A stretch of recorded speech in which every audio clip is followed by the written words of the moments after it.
everyone. Frank here. Thanks for logging on here. 22 viewers, great. Questions are welcome. The importance of learning songs in any genre of music, especially jazz. A lot of people think they have to learn theory first and then songs in order to play jazz, but that's not the case. The more songs you're learning, the better off you are. The easier it is to learn how to improvise. It's like in rock and roll. You start playing rock and roll guitar, you learn a lot of rock tunes, rock licks. Blues, the same thing. Jazz is the same thing. It's the songs of the 1920s, 30s, 40s, and onward. So with that said, thank you. I am doing well. I feel well. Just got back from Texas. Did a tribute to Les Paul concert with the symphony orchestra, which was very, very nice. So that's that. Anybody have any questions? You type them away, or you want to hear anything? Blues lick? You want to learn a blues lick?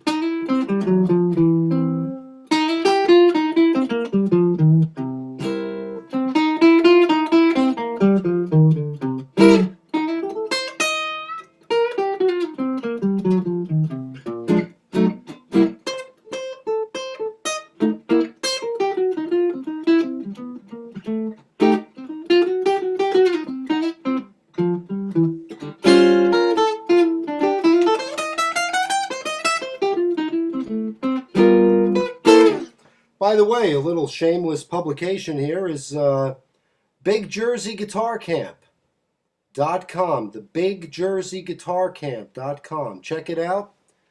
Last week of July into August, we have 5 teachers: Vinny Raniolo, myself, Gene Bertoncini, James Chirillo from the Juilliard School, Jazz at Lincoln Center Orchestra guitarist. So it's going to be a lot of fun.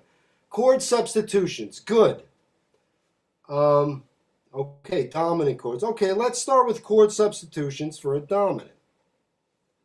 Okay, we have dominant. So if we have C7, we can have C9, C13, G minor 7th, C7th. And dominant chords function really as a leading chord into usually the 1 chord. So if you have a 5 chords of C7, 5, 4, 3, 2, 1. The 1 of the 5 chord of the F chord. Okay, 2, 5, 1.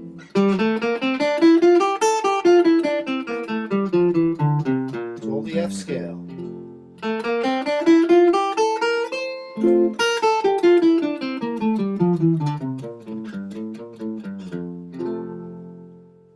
Playing lead over chord shapes. Well, yeah, if you have a chord shape, F major 7, you play the scale.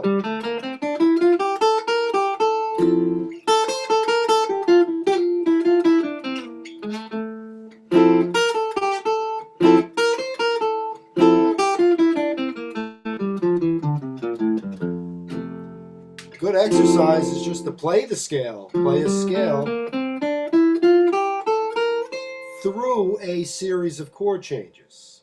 Okay, so say you have the song, I'll just take that basic progression of Autumn Leaves, the first 8 bars, which is A minor 7th, D 7th, G major 7th, C major 7th.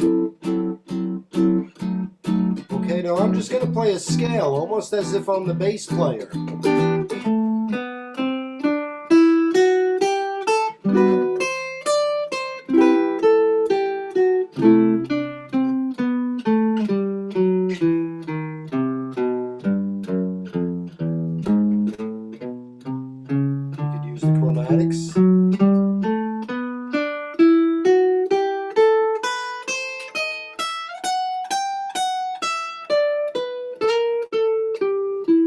Right, you're creating one long scale. It helps you play through the chord changes. Okay, then eventually you do that with eighth notes.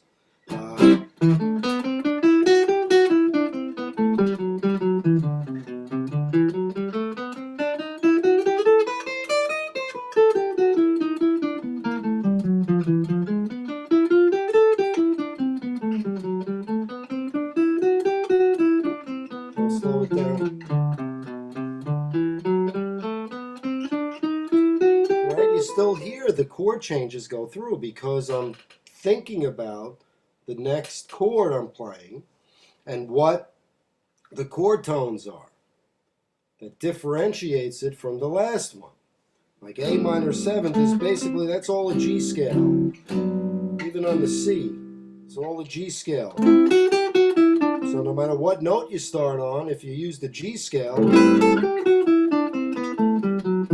you're on G. C. Now you're on F sharp, so we're going to go into the B7 scale.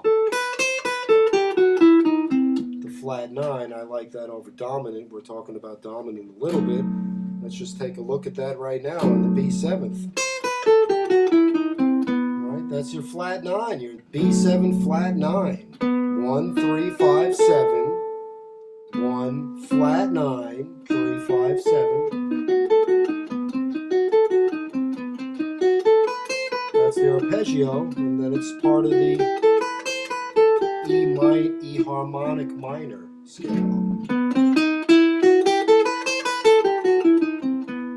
Okay, then you have your regular mixolydian.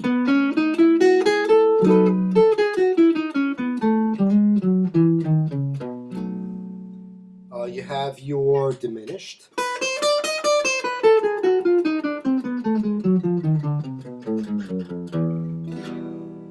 You have your superlocrian.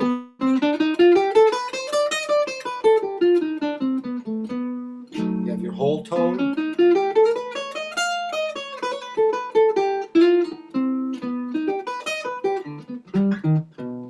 Okay, so those are 4 or 5 over the dominant that you could look into. Plenty of stuff on there. What is the definition and difference of a mode and a scale? Well, it's really the same thing. That's kind of what I'm talking about here. It just kind of starts on a different note of the scale. Like we have F, we have an F scale. Then we take that same scale and we start it on G.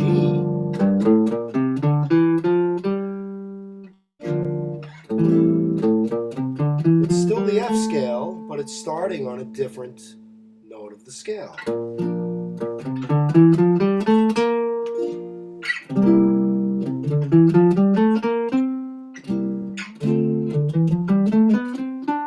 But if you think about it, how often do you hear an improvised solo that just sounds like a scale going from root to root? So this is where, yes, we can say it's a mode and we can learn the modes and the names, but it's not really meaningful playing jazz standards. Not that much anyway. I don't think about that at all, actually, when I play. If I'm playing some modal music, if it's getting into a kind of a modal jam on a...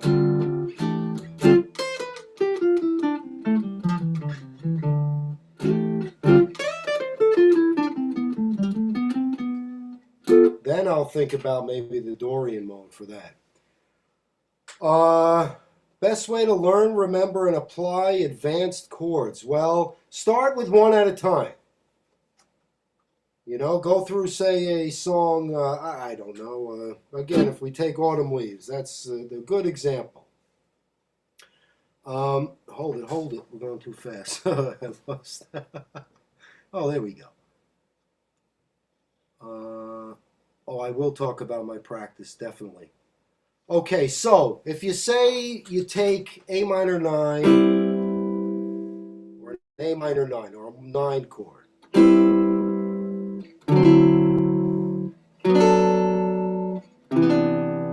See what I'm doing there? I'm playing the 9th of every chord type. A minor 9 to D9. And don't forget, an A minor 9 is 5-note chord. 1, 2, 3, 4, 5. 1, 2, 3, 4, 5. You don't have to play all 5 notes all the time. You're not going to be playing all 5 notes most of the time. Right? There's an A minor 9 without an A in it. You could put your thumb over there to get the tonal center. But, right, that works. That works. It's also like a C major 7th, interestingly enough. You you add that fifth tone in, now if you play 4 of the notes, they're going to take on different chord names. So, and then D9, then G major 9, C major 9. I guess it would be then you could do 9 or sharp 9, flat 9, or just do the 9th.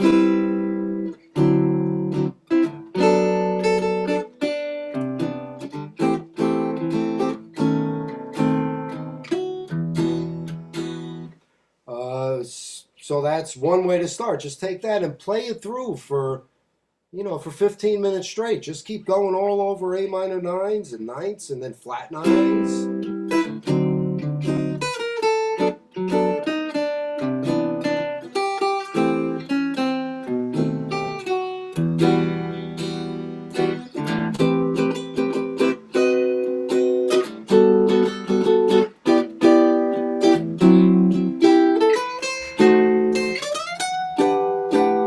Right? So start there and really internalize that for a couple of days and then move on. Don't take 50 substitutions and try to fit it into one song. Okay, practice regimen. I vary my practice regimen depending on what I'm working on. Right now on my jazz channel, I get a lot of requests for tunes that I haven't visited in years or sometimes haven't learned, like recently Round Midnight. Someone wanted to, 2 people actually requested Round Midnight, but I had never learned it, so it's a perfect opportunity. So I put that into my practice regimen.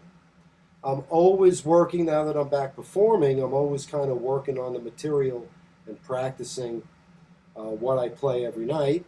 Always working on new tunes. And then I'll take a pattern a day, say from the Slonimsky book. So I'll take that 4-note pattern.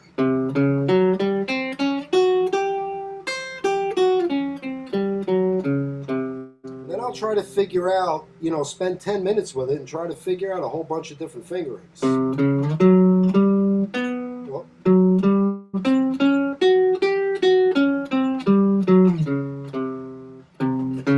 Right, you got that. Oh. Right, and I'll spend 10 minutes and come up with, 20 different ways to play that 4-note pattern. So that's in my practice regimen every day. So that's kind of it. And then learning songs. I'm always learning new songs right now. Working on Bach for many years, I played Bach 30 minutes a day, faithfully, 30 minutes a day for years. Play through all Bach partitas and sonatas for violin.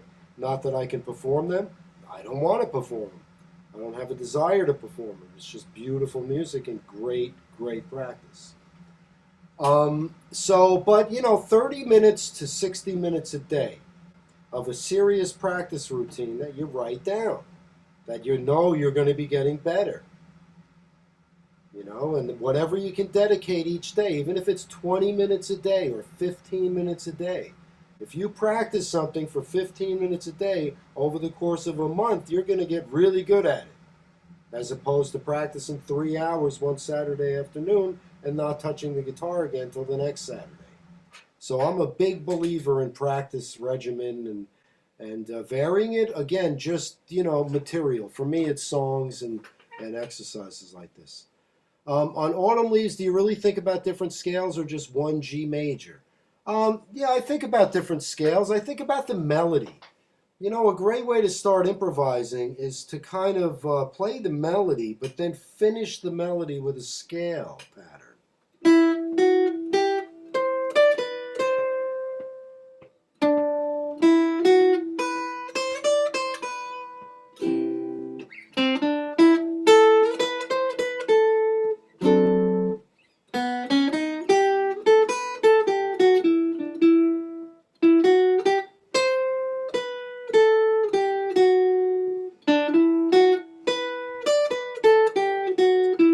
Always interject an interval in there, right?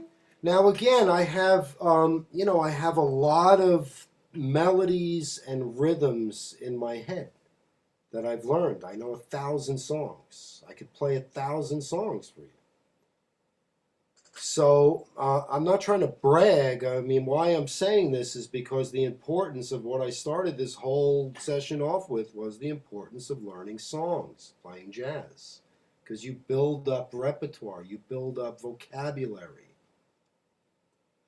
All right, so very, very, very important. Oh, hi Dan, how you doing? I'm going to be up in Trumansburg on Saturday night. I think that's might be near you. Okay, this is so sick. It is sick, I know. I mean, just the fact that we can actually all be here together and be discussing guitar like this for me is a dream come true. So and TrueFire, without you guys, this wouldn't be happening. So really, just unbelievable. Odd time signature ideas, good idea. So the way I start with this is just take the lick to take 5. Again, you want to learn licks of odd time signatures. How about taking the number 2 selling jazz record of all time? Take 5. 1,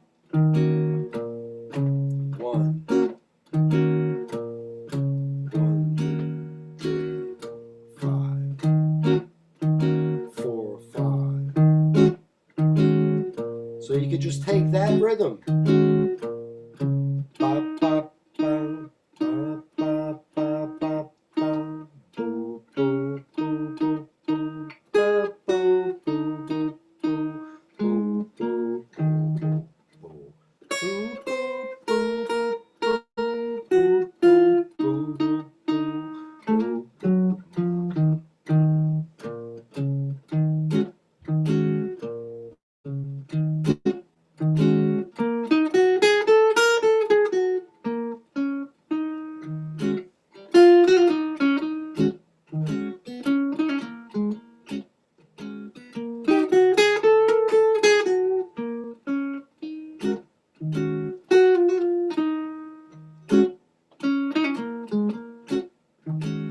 See that? If you learn that melody and then the bridge goes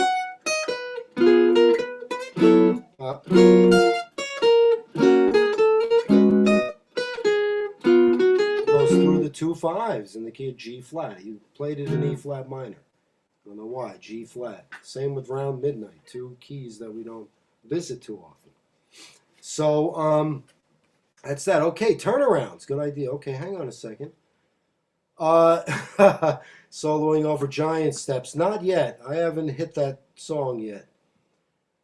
So one of these days. But one of my favorite versions actually is on a Joe Pass record, a solo record. He plays it as a slow bossa nova. Go figure. So, but I will learn that tune one of these days because it's a tricky one. But I don't believe that there was some article that came out recently that was floating around that said if you want to learn how to play jazz, you have to learn Giant Steps. To me, that's the hardest song in jazz. Why would I start with the hardest song? Why would I start with something that's really, really, really difficult? So I don't agree with that article. A few of the students in my channel have sent it to me, and I just don't agree with that. I don't think you start with Giant Steps when you're learning how to play jazz. You start with songs you like. Songs like Louis Armstrong songs, All of Me, songs that you like, really. Or if it's all blues or that era of jazz, that's fine too.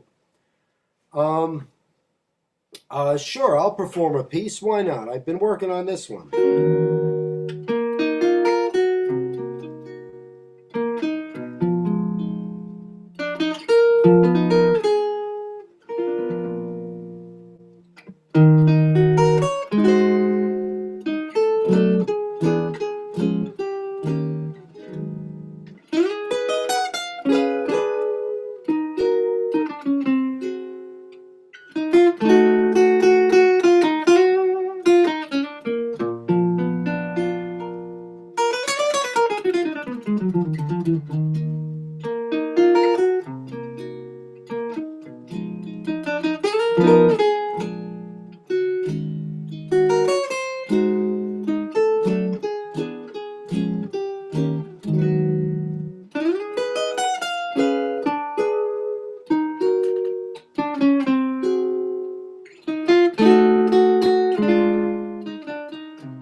It's such a beautiful melody. I have to blow my nose. Excuse me. I'm going to turn my back on you folks. I have a little cold.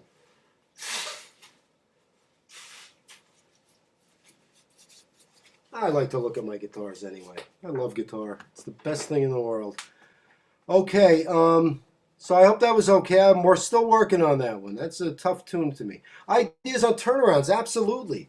First of all, 1, 6, 2, 5.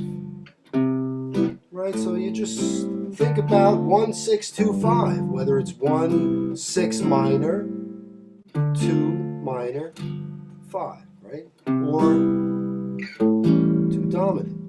I mean, 6 dominant. Okay, so I'll go up here.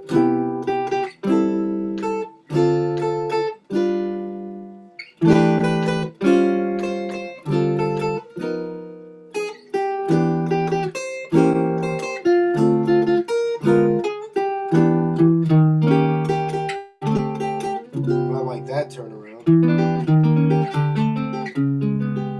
It's keeping the G on top, E minor. That's basically what you're doing with keeping the G on top. You can substitute that too. E flat major 7th, A flat major 7, G7. That's a nice turnaround.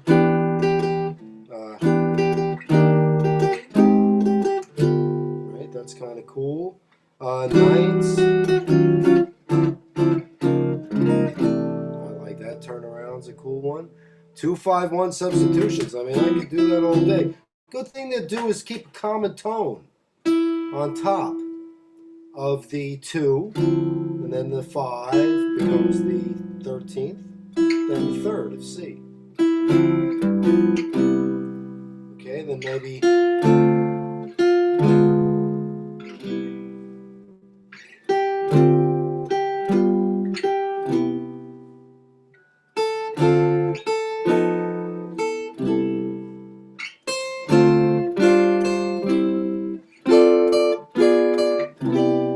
common tone on top. Move it up 1/2 step at a time.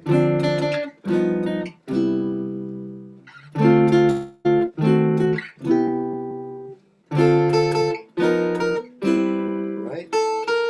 On the 2, 5, 1. And I'm not really thinking about what the name of the chord is or what the theory is behind it. I'm just moving the note up 1/2 step each time when I move to the next chord type. So, okay. Classical music is fun to play. Let me play a little something.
Give me 1 second there, folks.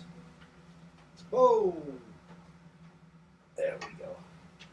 So that's Bach.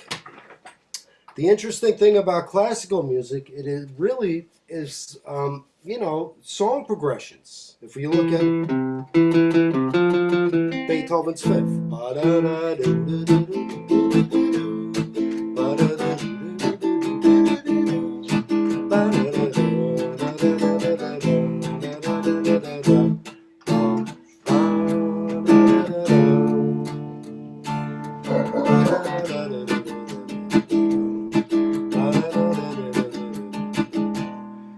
You know, there's like gypsy progressions, really, which is pretty cool.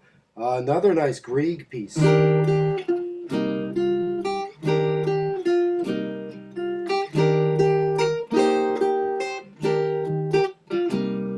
lot of them are really cool tunes, so it's nice to, you know, get some ideas like that, classical music ideas. You know, just pick out some melodies to start. Tell us what you do in your channel. Well, what I do in the channel is there's almost 600 videos now in there, unique videos that are mainly inspired by subscribers' questions, which is pretty cool. Each month I add at least 2 or 3. It's been 4 or 5 new songs every month. With chords, melody videos, play-alongs, a new riff every month. So there's a slew of riffs in there already. A new workout, scalar workout, or something like that each month.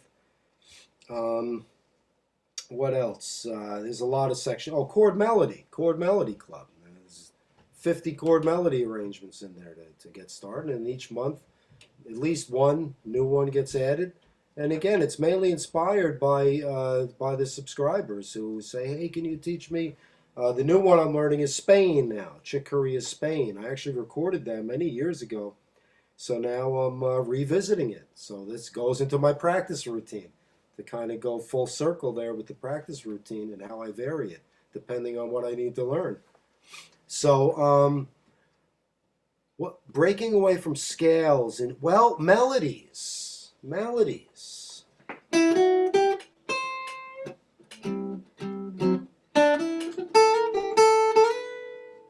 Use the melody. Now watch this. 5 chord. Blues lick. Right? Because you go in E minor. You said the use of a dominant chord. We were talking about that before. It's the 5 chord. It's being used as the 5 chord leading to the 1. Remember I said it's a leading chord. Well, on that leading chord, you can use the 1 chord pentatonic blues. And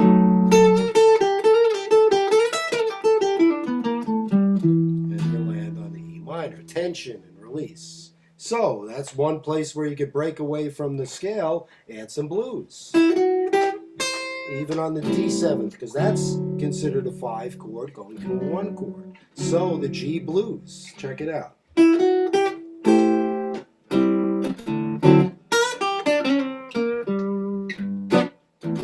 hear that? Now same thing here.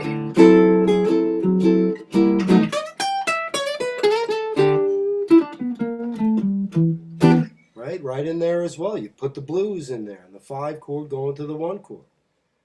And just use the melody. You know, I heard Martin Taylor give a clinic, and he played with Stefan Grappelli for many years, the great violinist who played with Django.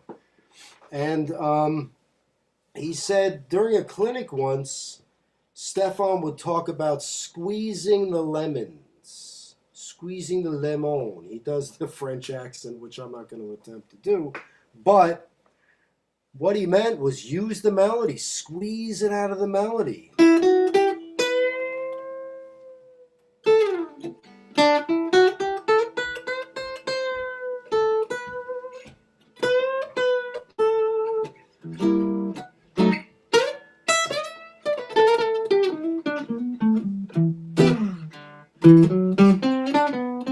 Different octave.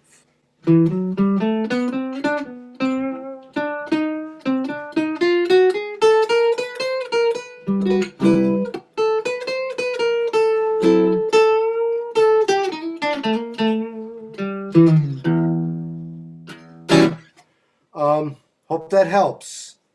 Also, checking out chord tones. You know, play the root. Connect the root.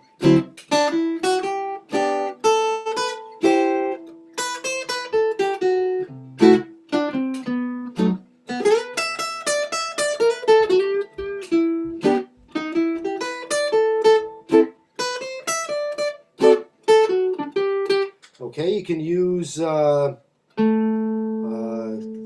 neighboring tones to connect it. So A minor, you go into D, lower neighbors.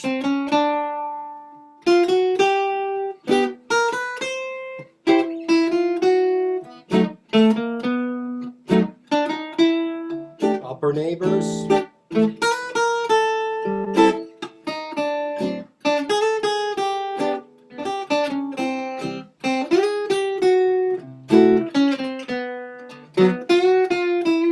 Right? That's all root notes. You got to think ahead to the next note. You could use scales. Let me think here again.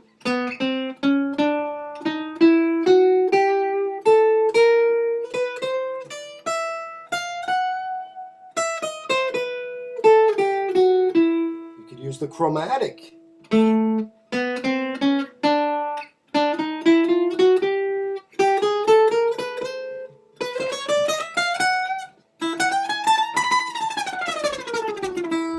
Open E.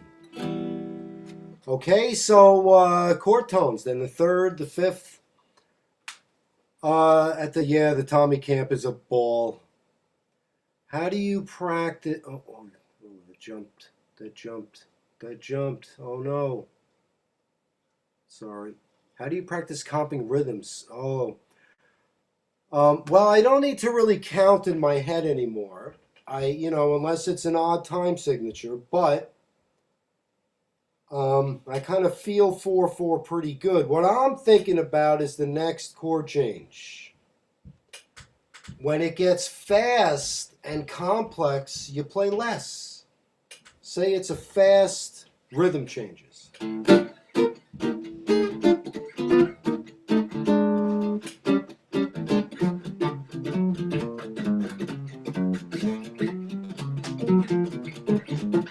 Okay, there's the tempo bridge.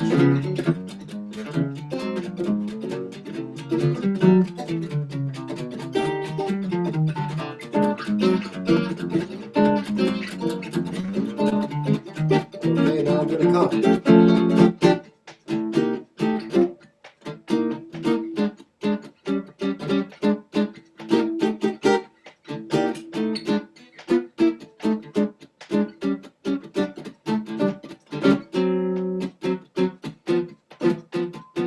Two-note chords here.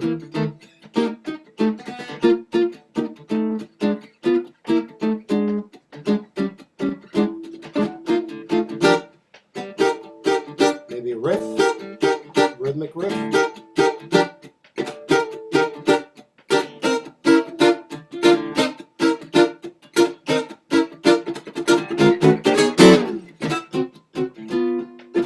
Light. The beat's there. The beat's there. You can't change that. You're not making the beat's there.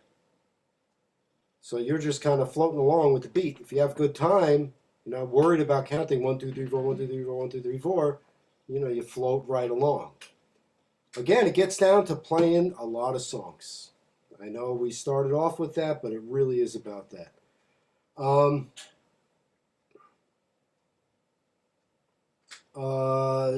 Great, okay. Yeah, that was fun. The Robin Ford camp, that was a lot of fun. Going to be doing the camp with Martin Taylor this year again. In, where is that? Big Mountain, Big Indian, New York. A real hot spot, folks. But it's a great camp.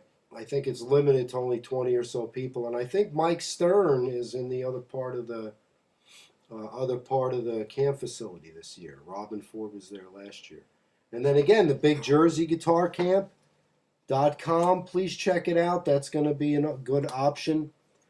There's a bunch of camps. Tommy's holding one in Vail, Colorado in July. So it really depends on if you've visited one or you did a few of my camps. Go see a Tommy camp. If you did a few of Tommy camps, come to one of my camps or Martin's camp. It's good to check out the different styles of teaching. Oh, good. This is a Eastman guitar, designed by Ryan Thorell. The original one is actually in that case back there, behind the couch. And it's awesome. I love this guitar. It is a spruce top, sides and back, right? Mahogany neck. ebony fingerboard. It's got the slotted peg head, which I hate changing the strings on them, but it's a warm tone. Johnny Smith pickup, great Seymour Duncan Johnny Smith pickup. You know, it's unbelievable, this guitar. I'm really super happy with it. I didn't think it would be this nice, to be honest with you. But they do assemble them in and finish them in California at their custom shop out there in Pomona. So it's a great facility out there. If you're ever out there, go check it out. So they get the parts in, and then they assemble it there instead of in China and put it on a boat for 6 months. That was some of the problems with some of the Eastman guitars, is that, you know, the necks would warp and stuff like that. But, and then they go to Ryan Thorell to be checked out and just made sure everything's good. So I love this guitar. I've been traveling a lot with it since I got back into touring, and I'm very happy with the way it holds up. You know, no issues. I put these dots on with a Sharpie, a silver Sharpie. They don't come with the guitar. And that's just for teaching purposes. Okay. What else? Can 2-5 lines? 2-5, yeah. It is 2-5-1 lines. Okay, so again, let's say we're going to think in the key of G. 1, 2. That's an A minor. 2, 3, 4, 5. And that's a D7. So they call that a 2, A minor, D7, 5, 1. The 1 chord, the root chord, the home chord, G. I'm playing G major 7. You can use D9. Okay, so when I say 2-5-1 lines, it means an improvised musical melodic statement that you make up that will sound good over a 2 and a 5 and a 1. That progression is in a zillion, probably every jazz standard you're going to play. You're going to find a 2-5-1. Okay, that's why we make such a big deal of this progression and volumes of books written on it. And still it's tough to understand, I know that. But let's just start with the root note. A, D, G.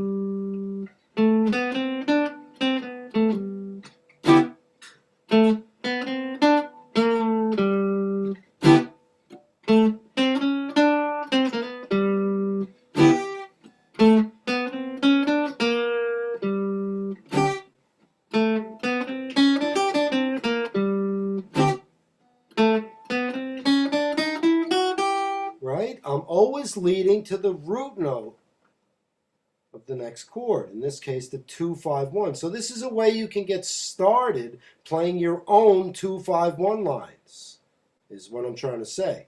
If you're at a beginning level, it doesn't matter. You find your A note, you find your D note, and you find your G note. That's the 2-5-1 notes. And then you use the note before it to lead into it and start there.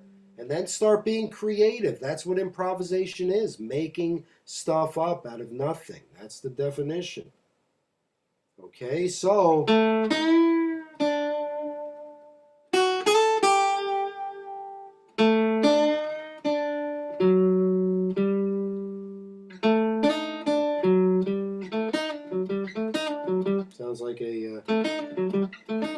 sounds like a Mozart ending.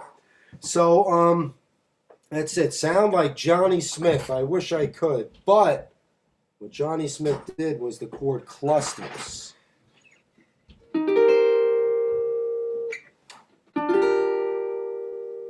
that?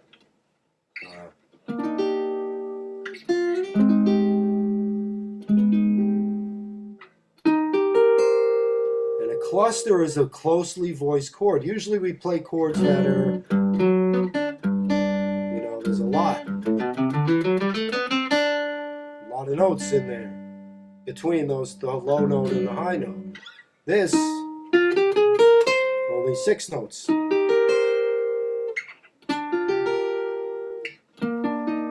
That's an E flat major seventh. E flat, the root, the third, the fifth, and the major seventh.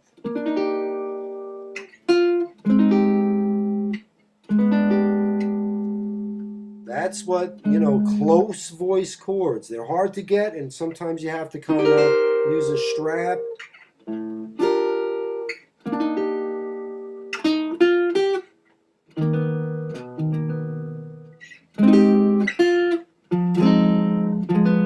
Hear that?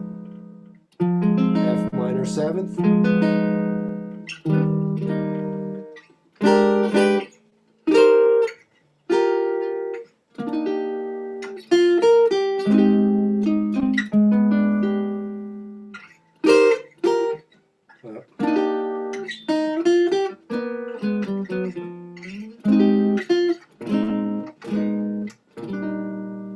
Okay, so that's kind of like the Johnny Smith sound.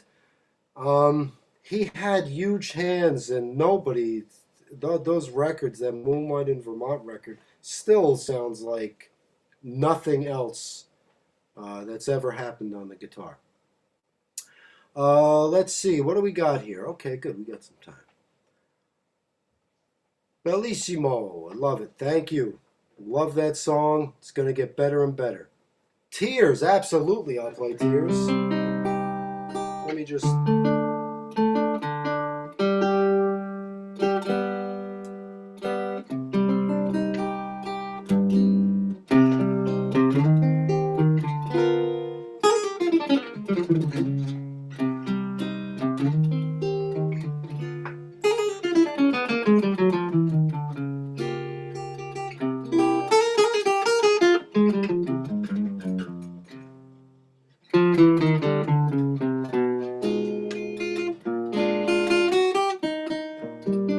a while.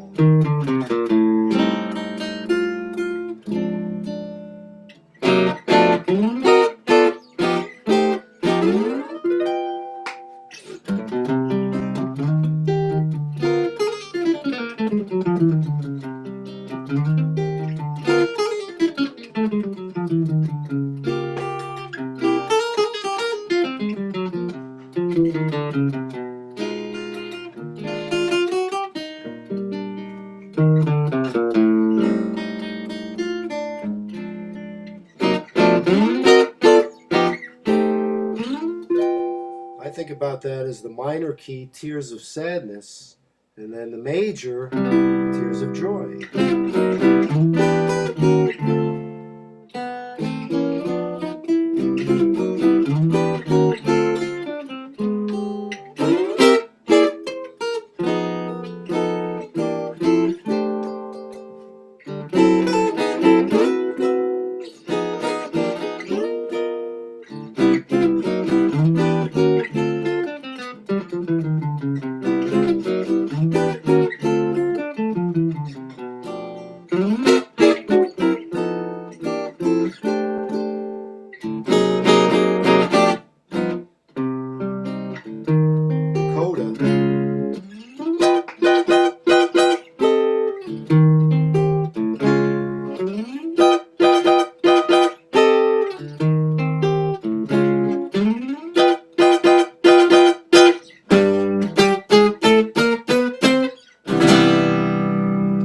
Great tune. And again, this is, I know a lot of songs, but it's like really funny when someone says like, hey, could you play Tears? And it's like, wow, where is that in the brain?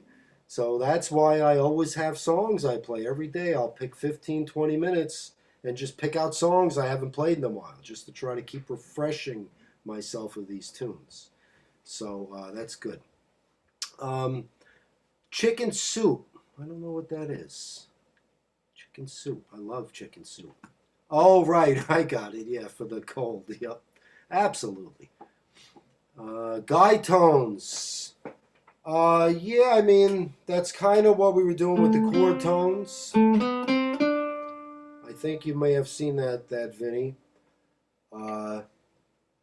Let's see. Channel is great. Thanks, Dan. I love that channel. That channel is just so much fun for me. I love getting the materials together. And I love all the great questions. Right now we're discussing all those Pat Martino crazy minor scales over a dominant.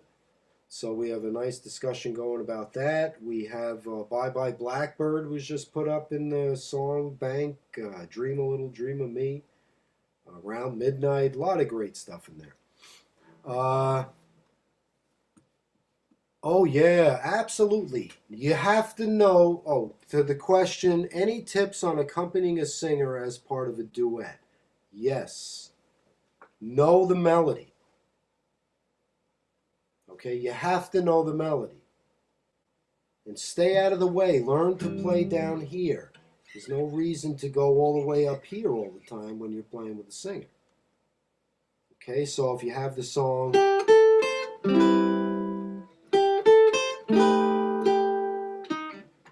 Tenderly, which ironically we just put up in the channel a couple of months ago, chord melody on that. So, if I'm going to accompany a singer, I'm not going to go by the evening breeze. I'm not going to play a big C chord because the melody is there. Same with F9. I'm not going to play that because the melody's there. It's going to clash. So you have to know the melody. And then really work out chords, you know? I mean, take the time to work out proper sounding chords. That's what we do with Vinny and I. And then when we work with Tommy, we work out the chords we're going to play, which sound best, instead of just winging it. There's always time for that, and there's always room for that in the improvisation. But when you're backing up a vocalist singing the melody, make sure, you know, you're going to be hitting proper chords. Same with there.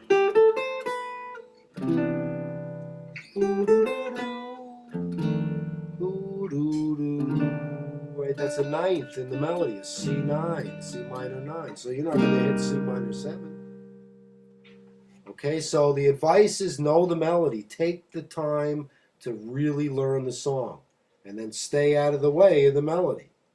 And stay below the melody. Chord melody. Yeah, I love chord melody. Very, very cool. Yes, under the pick guard, volume control and tone control. But I said it once. I mean, can't remember the last time I really touched them. I usually just plug in. Maybe I'll turn it up or down a little during a show. Very rarely. Never use altered tunings. Confuses the heck out of me. Yup, Seymour Duncan, Johnny Smith pickup. Sometimes they have a Kent Armstrong. Sometimes, I mean, you could choose your own too. That's why they put a straight pickup as opposed to the original Thorell had the angled, de-arming. But I wanted the Duncan, Johnny Smith pickup. That's the one I like. So that's why I had them put on here. But they know what they're doing over there. Otto D'Ambrosio. He was the under John Monteleone. So he knows what he's doing. And if you don't like the pickup, they'll put another one on for you. Or you can exchange it. You know, it's very easy. F sharp 7. Well, okay, here's an F7. We're going to plus means plus 5. That's what I would look at. If I saw F plus 7, that's what I would play. F augmented. F7 with the sharp 5, the plus.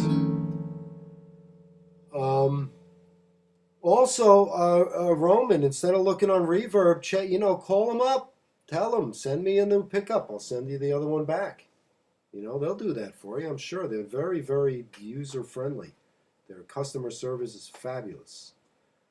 I'm OT used to play outside. I'll get you used to color tones. Well, yeah, I mean, what do you mean by outside notes? That's what I have to know first. Is the ninth, is that an outside note? Or that kind of outside note?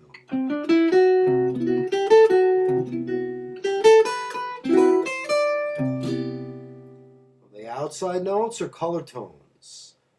I mean, outside notes is like if you want to put some half-step style runs in there, they're really outside of the chord. So I was just curious about what do you mean by outside notes. And how to get used to it is just use them. I mean, and learning songs too. I mean, like But Beautiful by Jimmy Van Heusen. It's all ninths. Flat 5, flat 9, ninth, flat 5, flat 9. Okay, that's a fifth, seventh, third, ninth, ninth. There's a half step. Talk about substitutions. You can always use half step above the next chord. Put the ninth in the middle.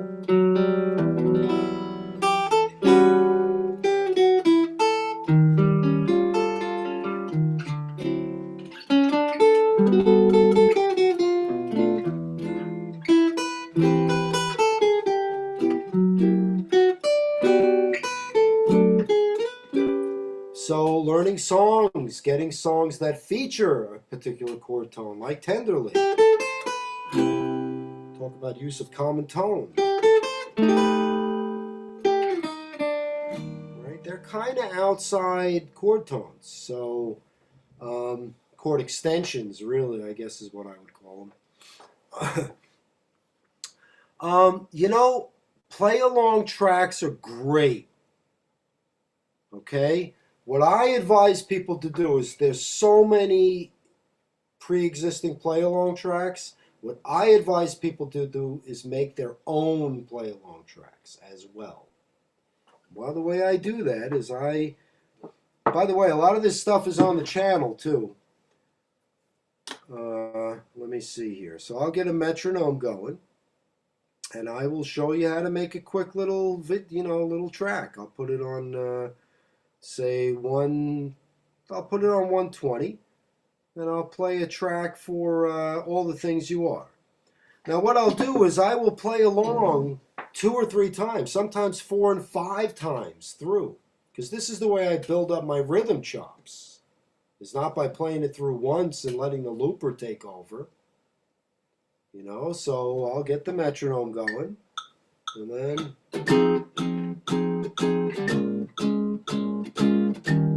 okay, so I might do this the first chorus.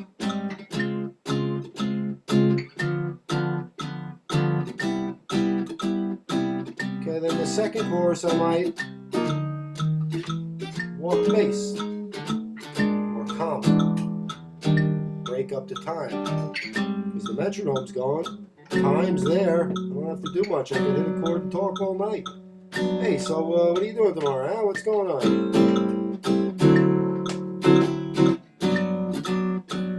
Right, just to save time here, you know, I mean, I will do that for 5 minutes, and there's 50 songs that have that for 4 and 5 minutes in the channel that I've made up. But you should do that on your own, because that'll teach you so much more about the chords of the tune, because you're not going to want to do the same thing every time through. Okay, and then you have your own play-along track, which is pretty cool. Okay, so that's what I suggest people do with play-along tracks, is make your own. The whole tone scale, well, let's say we have the Autumn Leaves progression. Every time I have a dominant chord now, I'm going to put the whole tone in. Check it out. Every time I have a dominant chord, so minor 7th, here's D dominant.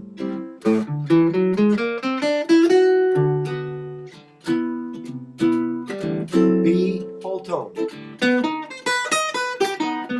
You know, that was the arpeggio.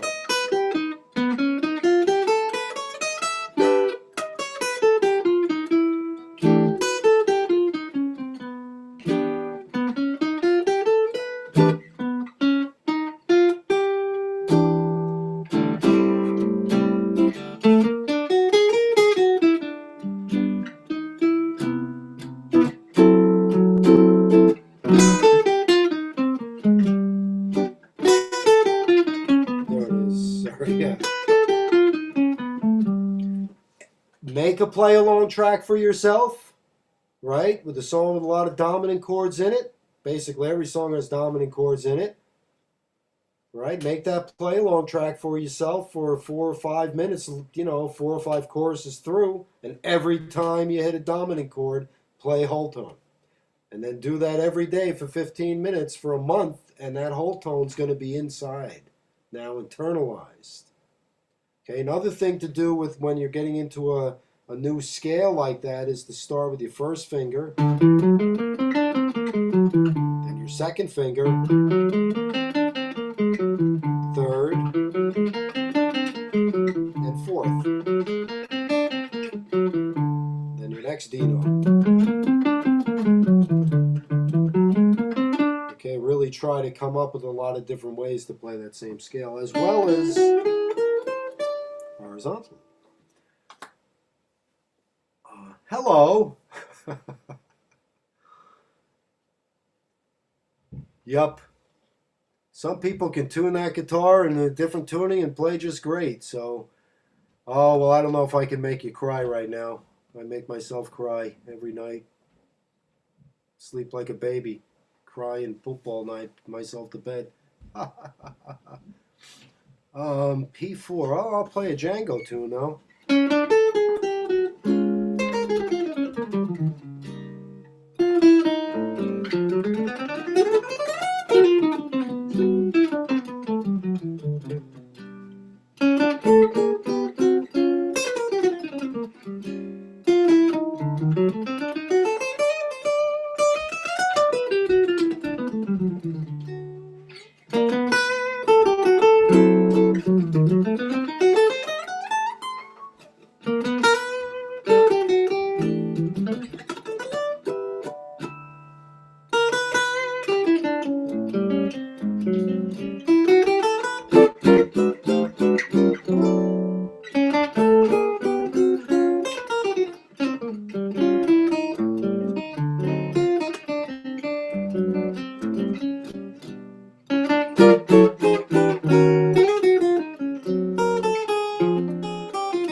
Here's another Johnny Smith one.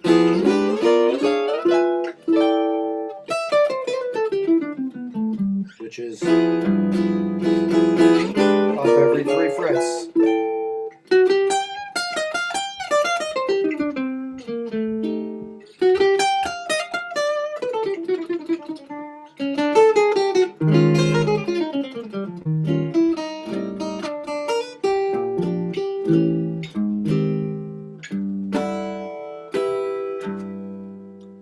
All right, so thank you, everyone. Hey, I don't watch his daily videos. I talk to Jimmy quite a bit on the phone, so he is a funny, funny, funny man.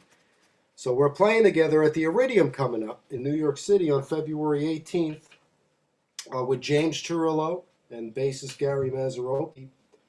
So if you're around, I have not done anything with Andreas. I haven't seen him in probably 4 or 5 years. I know he's over there in the Koreas making South Korea anyway, making hit songs. He wrote 11, last time I talked to him, he wrote 11 hit songs over in South Korea. So good for him. He's raking it in. Let's see, Lumpy Gravy and that's funny. So now we're out of time here, folks. So any questions, frankvignolaguitar@gmail.com. Come check out my channel. There's a free code you could put in for a week free. You can check that on my Facebook. Frank Vignola Music is my Facebook page. And keep in touch. Any ideas, any thoughts, come to a show. And all that stuff. So, and thanks, mainly thank you. Okay, good night.